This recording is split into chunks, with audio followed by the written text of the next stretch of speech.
Quick tip for you here, guys. So I picked up the sharpening stone from the car boot sale the other day, and I'm wanting to list it on eBay. And it's still got the price on it here that I paid. And I'm going to be listing it on eBay for about 30 quid. So I can't really have the £5 sticker on there. It's all new and sealed inside, so I need to get rid of that. Now my top tip is you can either use dry erase marker, which sometimes work, or this is a new thing that I've come across, which you can get from Toolstation. I'll try and put a link to it in the description. But you can see here it's tech branded multi-solve, non-aggressive multi-purpose solvent. It's good for getting rid of like silicone and all sorts. So you just spray a bit of this on and then rub it off with a piece of kitchen roll. Now, you wouldn't use this on fabric or anything, but I've just got a little bit left. You can see how much of this I've used, so then I'll just...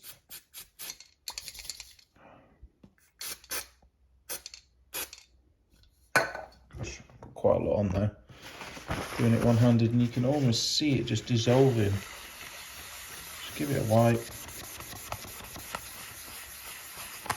It's gone.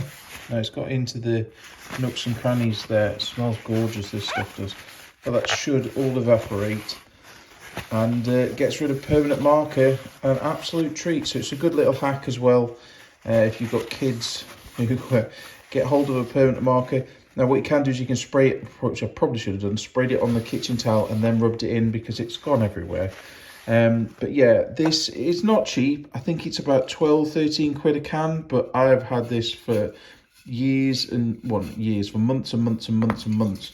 And there's still some left because you don't use that much of it, but good for getting rid of excess glue, contact adhesive, all sorts. So highly recommend it. So I hope that's been useful. Obviously any rags that you use for cleaning down, just be careful because they are flammable. Yeah, give your hands a good wash and you're good to go. So yeah, for more tips and tricks like that, for whether you're an eBay reseller or just a person who's bought something that's got pen on, or you've got kids that have decided to draw all over things with permanent marker pen. So if you like those kind of videos, click subscribe and I'll link to another video which you might like here. And I'll see you all in the next one.